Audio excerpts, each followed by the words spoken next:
Yeah, welcome in. Welcome back to another episode of the Format Podcast Live.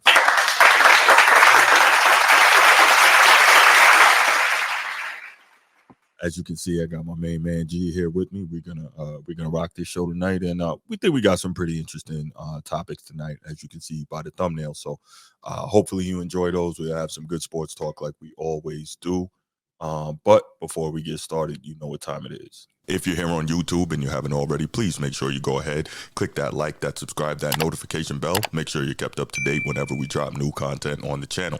If you want the audio-only version of the podcast, open up your audio podcast platform, hit the search bar, type in The Format Podcast, and we should come right up. If you're enjoying the content, make sure you give us that like, that 5-star review, and drop a comment. All that stuff helps us rise in the algorithm, helps us find more sports fans, helps more sports fans find us. And finally, make sure you write it down, put it in your phone, set an alarm, do whatever you got to do to remember. Saturday nights at 7 p.m. we are live here on the Format Podcast, and we'll give you the opportunity to call in, talk to us, get at me. I love it. I can't wait.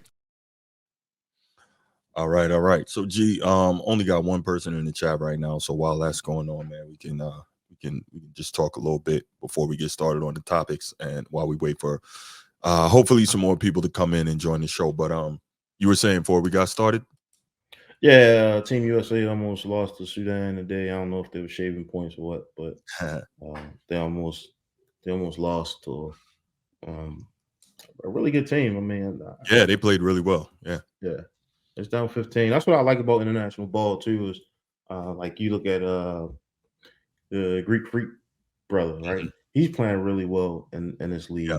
Yeah. And so it's like for whatever reason, when teams are playing for their country, players are playing for their country, they kind of step their game up, and and they kind of, I don't know if Team USA was playing down to the competition, or if there was just one of those stories where they knew they had them at the jugular, they could just turn it on and win at any time.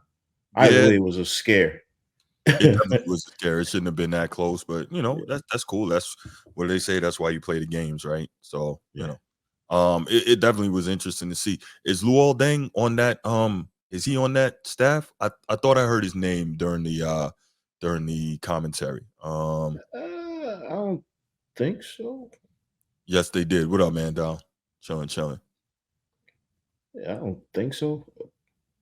What's good, Nick? Oh, you from Australia? Okay. All right. Well, thanks for tuning in from the land down under. We appreciate that, man. That's good looking out. I thought I heard his name on the commentary for that game. I think he's got something to do with the program. South Sudan, okay. Yeah. That's where he's from, so I guess it only makes sense, right? Yeah. So yeah, definitely a good game. I think US was down by like 15 at one point, but I think what was it? They went on a 16-0 run to end that third quarter, kind of got them back in the game and got the lead. But I thought that was kind of going to be it, but I was impressed that South Sudan didn't really go away. Yeah. Okay, there we go. So you see what Mandel Mel's saying, Luol Deng is the president or the equivalent of their basketball federation. So that's cool. Gotcha. Okay. Yeah. But yeah, it was good to see that South Sudan didn't just roll over when it was time to when the US made a run, they didn't get scared. Was the kid's name? Thor. He plays for the Hornets. They how it is. You got a couple you're gonna have some NBA dudes. And that's the thing. Most of these teams now that the US is playing internationally, they're not afraid of them anymore because they're used to playing that level of competition. Most of them have one or two guys in the NBA. And then, when you're a team like that, they probably have more opportunity to play together as a unit than the USA basketball does. So I think all that helps. Yeah. Definitely a scare. And of course, credit to LeBron for hitting that game-winning bucket, the layup. But of course, we see the push off on the way to the rim. But I guess that's not gonna do it. I guess we don't call that. So, that's cool. Another big shot, right? Another amazing clutch shot by LeBron. That's what they're gonna say. But it's all good.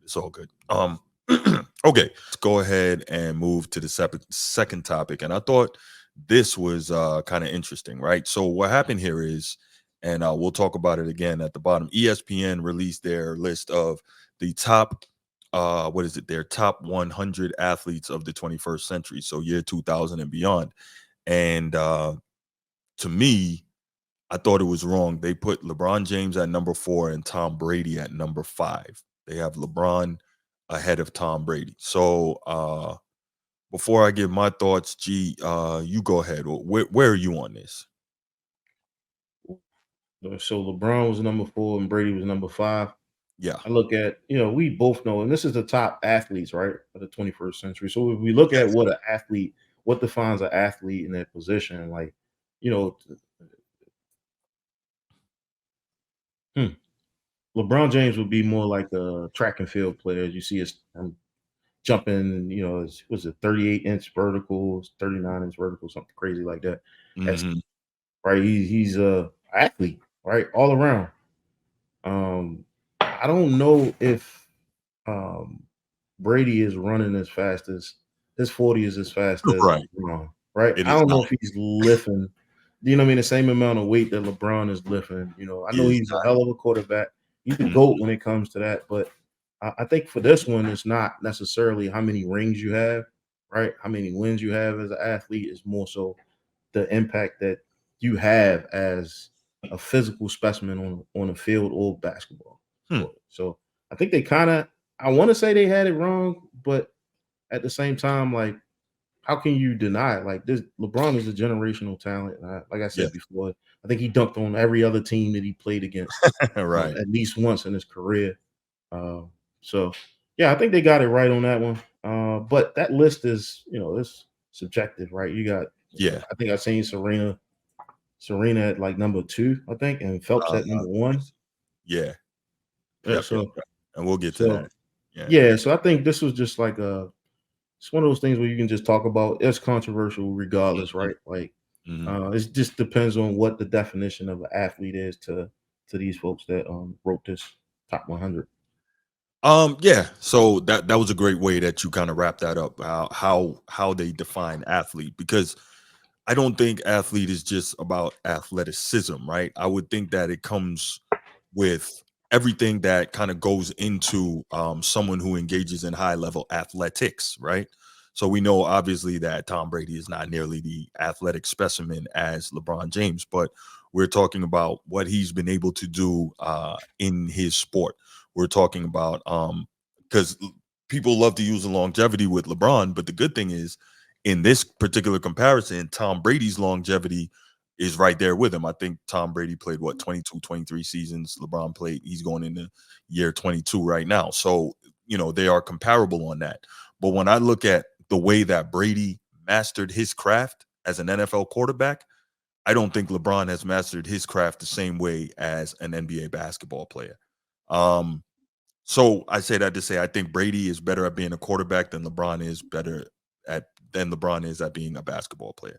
That's just my take. I think we saw Brady dominate and consistently get better and better as his time went on in the league. Now, LeBron has been able to maintain an incredibly high standard of play, no question about that. But when you look at what Brady's been able to do, for me, a big part of it, and we got to be real here, because if we are incorporating everything, to me, and this is always going to be a glaring weakness for LeBron, is the losing. I can't overlook the losing. I cannot overlook you being on the negative side of 500 on the biggest stage. I just can't. And that's a problem for me. Now, all credit due to LeBron James, only player in history, 40,000 career points. What does he have? Also 11,000 assists, I think, and 11,000 rebounds. So that's absolutely phenomenal. And we just, finished talking about how he's been able to play at such a high level so long. Get all that. Um, but then if you want to talk about even when he won, right? How did he win? He won by manipulating the game, right? Manipulating his teams. You can't do that in football. You can't. You roll out with who you got and you do it. And Tom Brady didn't always necessarily have the most talented teams. He had arguably the best coach of all time, but he didn't necessarily have the most talented team. So all these things to me kind of come into account. And I definitely think that I would have had Brady ahead of LeBron and maybe a little higher on this list, although I'm not mad with the first three. Michael Phelps at 1, Serena Williams at 2, Lionel Messi at 3. But um, I definitely would have had Brady ahead of LeBron.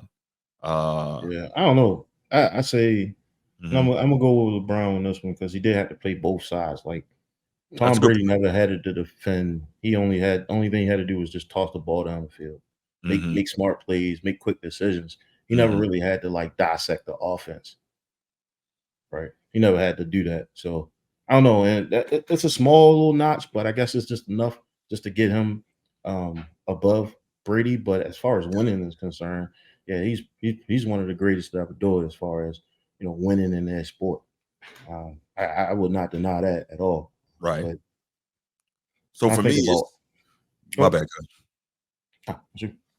No, I was gonna say I don't think it's just about the winning, and we'll get there. But let's hear what the Odd Couple, Rob Parker and Chris Broussard, had to say about this particular debate. Let's hear what they had to say. But the way we typically think of somebody athletic, right? Speed, size, strength, that type of thing. Obviously, you pick LeBron over Tom Brady, but in something like this, where I think you just have to look at how much a certain individual dominated their sport, because we're talking about different sports. Some of them are solo, some of them are team. I have to put Brady ahead. I just think but I think the way he dominated football was just more so than LeBron. But I think what you just said, and that's the reason too. And as you can see, most of the players that are above are all individual sport players. The top two, yeah. But football is more than just a quarterback, and more than just as well as Brady did.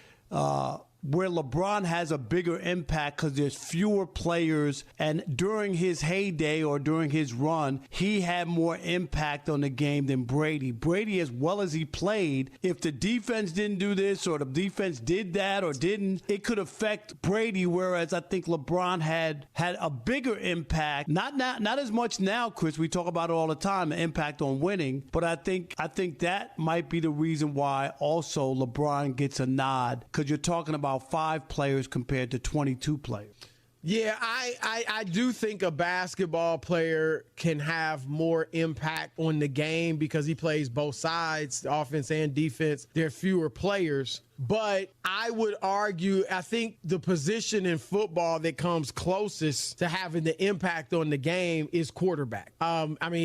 Quarterback is just, you're touching the ball literally at least every offensive play for your team. And I think, like, while LeBron had an outsized impact on the game, when it came to winning his championships, like, he's 3 of them or 2 of them came with a super stacked team in Miami. And then even Cleveland was obviously a big 3 because Kevin Love was a superstar before joining the Cavs, and obviously Kyrie Irving. And then LA, not as much, but you did still have an Anthony Davis. So I don't think we can, like, if you want to say, well, Brady's defense, which it was great and, really impactful in a lot of those wins. I would say the same thing for LeBron, whether it was Dwayne Wade or Chris Bosh or Kyrie Irving or not really Kevin Love. He didn't do as much in the finals, in the playoffs, in those runs, and Anthony Davis.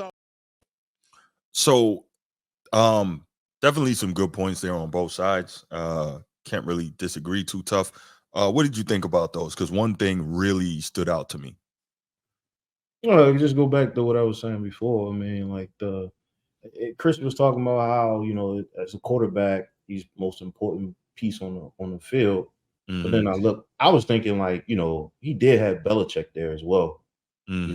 And there was a lot of situations that Belichick put their defense in, either legal or borderline illegal plays that they called that, was debatable and no one was ready for. So it's a team sport, man. Like that. I think without Belichick, Brady doesn't win as much as he has, right?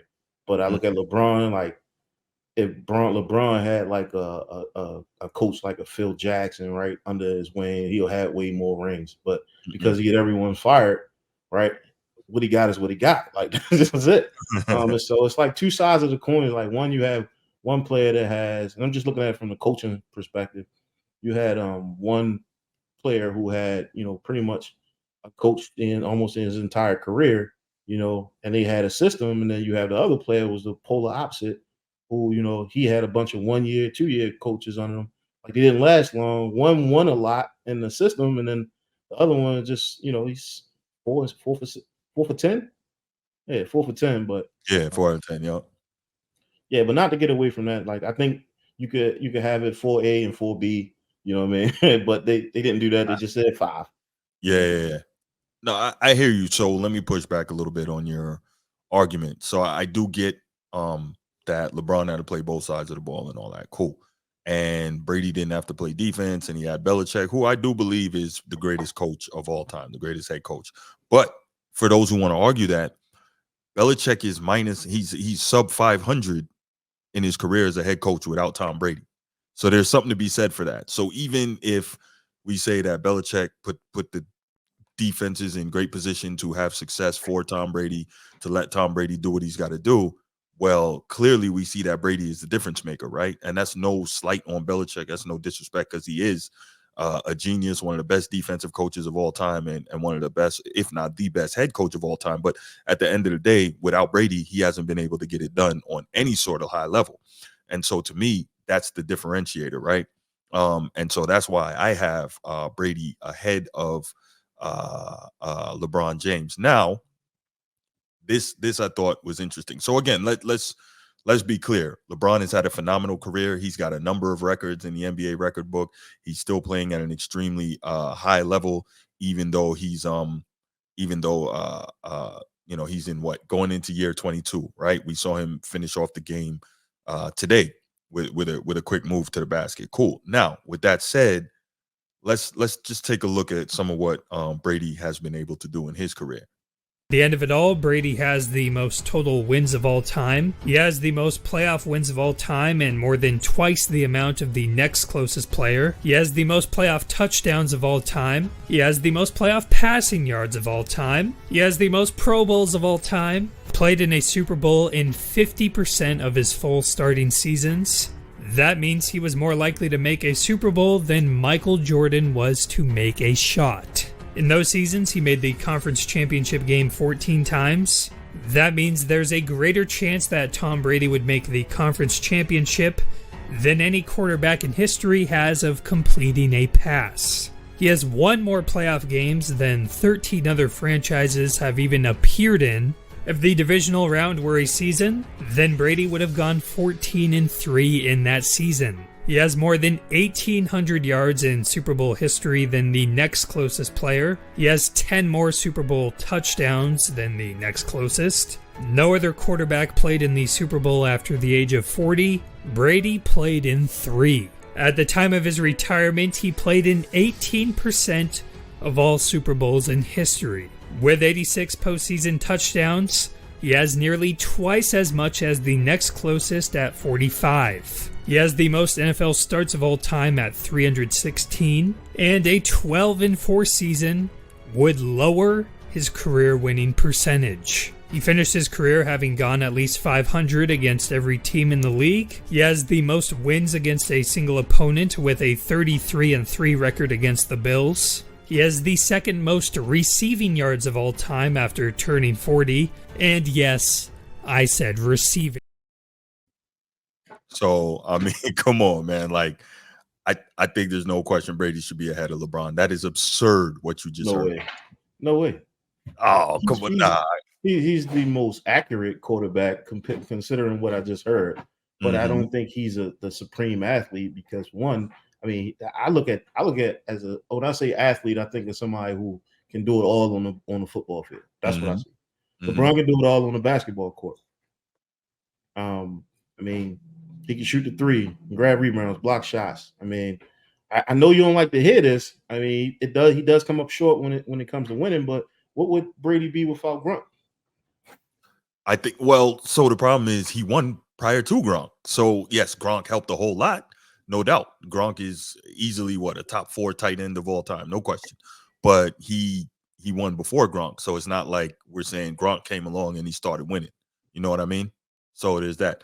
Osmosis Jones, real quick. Bill Belichick did win in New York, but remember, he was the Giants defensive coordinator, not the head coach. So we're talking Bill Belichick as a head coach. And he had I think he only had one winning season in Cleveland, I think. I would have to double check that. Good point.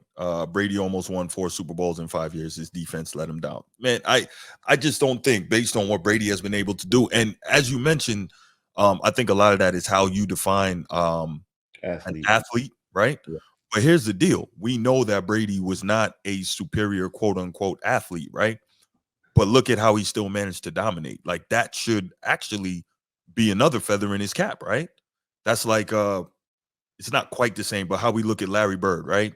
He wasn't super athletic, he wasn't super fast, he couldn't jump out the gym, but he's still out here killing people. 3 straight MVPs and 3 championships, etc. One of the greatest of all time, right? And so the fact that he wasn't super athletic, I think that adds to it. I think that makes the point. Sports T, what's good, Dominic? I don't rank Brady above LeBron as an athlete, but I would rank him in higher in football than I do LeBron in basketball. That I think is fair. I think it just goes to how you define athlete, because I'm looking at an athlete as someone who engages in athletics, right? Someone who engages in an athletic pursuit, not necessarily who can run the highest and jump the highest and run the fastest, which of course those are key. But and this is what G said actually. What up, Nino? He gives the edge to LeBron because you got to play both sides in basketball. But again, I don't know if you heard me say it earlier, Nino. My argument against that is, well, Bill Belichick, who is arguably the greatest defensive coach of all time, when he didn't have Tom Brady, he's under 500. Like, so we got to look at that. Yes, the defense was phenomenal, and Brady don't have to play that, but we need to understand, like, the role, just how great Brady was, and all that stuff you just heard. I've never heard anything like that. I'm thoroughly impressed. So I got Brady above Bron. G has Bron above Brady, and that's cool. And that's only probably because another reason is he only can play one position. He can only play quarterback. Brown can play multiple positions on the That's true. basketball field. You Is try that? to line up Brady at corner, and he gonna get cooked. Oh yeah, not even close. But He'd probably pull up you with a hammy on the first play. Yeah. But no, and I feel you on that, but isn't that part more the nature of the sport that Brady plays? Like, I don't think that we can really hold that against him, right? well, they used to do that back in the day. You should play Iron Man back in the day. Yeah. You know what? Okay. Touche. Sports T, great point. You can no longer touch the quarterback. I don't have Brady as the golden football. So here's the thing about that. While that is true, yes, you can no longer touch the quarterback. Remember when Brady started, he started in an era where you could. I think what was his rookie year? Either 98 or 99, right? So back then you could still hit the quarterback. So granted, the rules changed during the course of his career, but he played in like kind of 3 different iterations of the NFL. So he played when you couldn't hit the quarterback, he played when you could, and then obviously he played towards the end in an era where if you breathe on the quarterback, they throw in the flag. So that was Spygate a real thing? Yeah. Spygate was a real thing? Yeah, it was. Deflategate, was that a real thing too? So Deflategate, I'm not really. I don't think that was a thing, and the reason why I don't think Deflategate was a thing is because what is it, the ideal gas law or whatever, ideal gas theory, whatever it is. But on a cold day, right? You go outside in the morning, and your car tells you that your tires need air, right? Yep. You know that the tires didn't need air before, right? But if the cold front came in the night before, you come out the next morning, that's what it is. So I don't really go with the Deflategate thing too much, because at the end of the day, even in the second half, what was it, 14-7 at halftime in the Deflategate game? In the second half, they steamrolled the damn Colts, and they ended up winning that game 45-7. So were the quote unquote deflated footballs really given some type of advantage? I don't buy it. They both had to play with the footballs, right? Yeah, exactly. Nah, Dom. Nah. Joe Montana over Brady can't do that. Can't do that. Now, don't get me wrong. They played in 2 different eras, so I'm not even looking at just the stats. But nah, I think Brady has successfully commandeered, at the very least, the GOAT position at quarterback. But that's just me. LT is the GOAT if you have to pick. That's tough. I think there's a fair argument for that, because like offensive coordinators really had to change the way that they played the game based on LT. So it was that coat. Right. Why did he deflate the ball? That's the thing. I don't necessarily believe that he did. I believe that the weather had something to do with that. Same way, like I said, you come out on a cold morning and your car tells you that you got to put air in your tires, when the night before the tires were just fine. I believe that's the ideal gas law. I'm not a chemist or anything like that, but I think that's what it is. What we got, Osmosis Jones? We're gonna hold pitchers' legacies down now because they don't hit, or goalies for not scoring, or other NFL players who play one side. QB controls the game, period. More important than playing defense in the NBA. That's true. I think that's true. The QB's role, even though he only plays one side, is more valuable than somebody who's a defender in the NBA. That's fair. That's fair. But yeah, those are my thoughts on it. So let's see. So G, you're on Team Bron on this. I'm on Team Brady. I think he's just amazing. Let's see. I have Joe Montana for the same reason people say Floyd is the best fighter, undefeated in a more physical era against QBs. No, okay, that's fair. I would never say Floyd is the best fighter, but that's a whole different topic.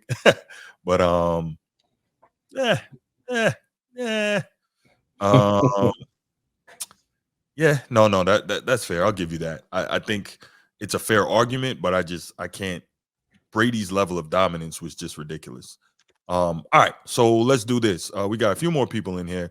Let's go ahead. We're gonna open up the phone line, see if we get a couple calls, and callers, give us your thoughts on who you have if you had to make that top 10 again, if you would keep LeBron ahead of Brady, or if you would put Brady ahead of LeBron. Number is 904-219-8264. 904-219-8264. Let's go.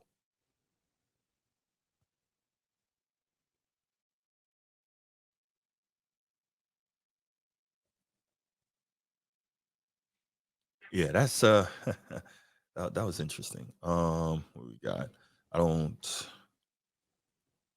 don't think Floyd is the greatest fighter. I just think the argument for that fits here, not here. Okay, I got you. Yeah, I definitely don't think Floyd's the greatest fighter, but definitely a different thing. But I see what you're doing there. I see what you're doing. If you're here and you haven't already, I know there's just a few people in. Make sure you like and subscribe to the channel. Really appreciate that. Helps us grow. So please do that. And looks like pretty much everybody has. So appreciate it. All right, so it looks like we're not going to get any calls on that topic, so we are moving right along. All right, let's go over to so this one is from my main man G right here. We're going to talk about Washington Wizards number 14 overall pick, Bub Carrington. And why are we talking about Bub Carrington? Because we've been spending so much time paying so much attention to Bronny James, and he's doing his thing or whatever. And for a while he wasn't doing his thing. Now the last 2 games he is doing his thing. But with that, we're not paying attention to a lot of other guys who might deserve some shine. So we are going to pay attention to Bub Carrington, the point guard, who appears to be the new point guard for the Washington Wizards, 6'5", 18-year-old out of Pitt. G, take it from here, my man. All right, so oh, hold on. Let's go ahead and take this call. Hold on. Dominique, what's good? What's going on, Bruce? How's it going? Maintaining. So you really have Brady over LeBron as an athlete? For real?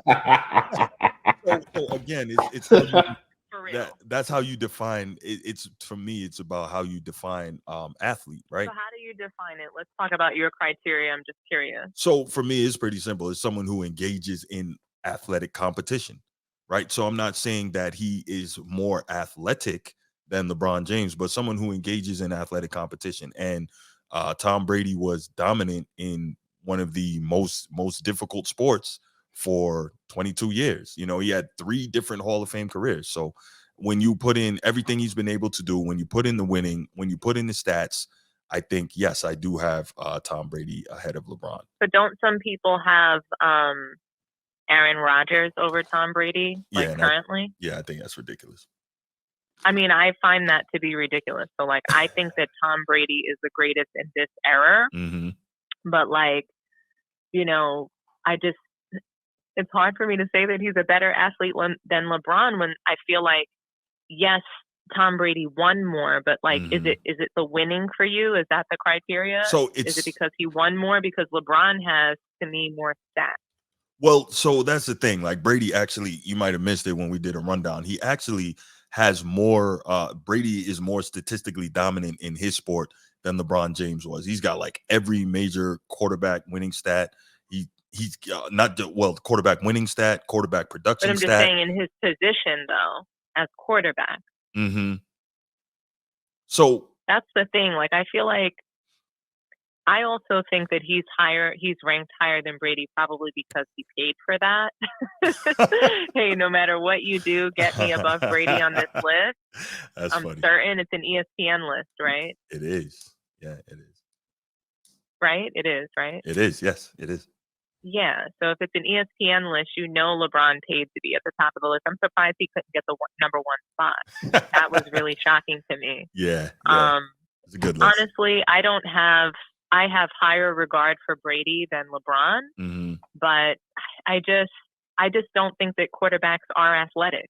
So I wouldn't even put them on this list. And I understand what you're saying, that it's not about the athleticism. It's more about the athletic competition. Yeah, that's kind of where I am. I do get your point though. I get your point. I don't think what you're saying is bad and what I'm saying is bad. So I can't debate you too hard on this. Right. You got me. Merriam-Webster defines athlete as a person who is trained or skilled in exercises, sports, or games requiring physical strength, agility, or stamina. And so I think Tom Brady can fall into that by definition. I just actually think that LeBron might have been a better football player than he was a basketball player. Everybody says that, but the only reason I don't even believe that. God didn't believe that. Kidding. Yeah, I push back on that also because you see he doesn't even like contact in basketball. I don't think he has the mentality you're for football. You're 1,000,000% right. You're 1,000,000% right. And I'm gonna actually do a 180 and go with you're right on that. So. Got you. All right, D. You changed me. I'm a changed woman now. So I'll let you guys go. All right, I appreciate the call, D. Thank you. Happy Saturday, fellas. Bye bye. Same to you.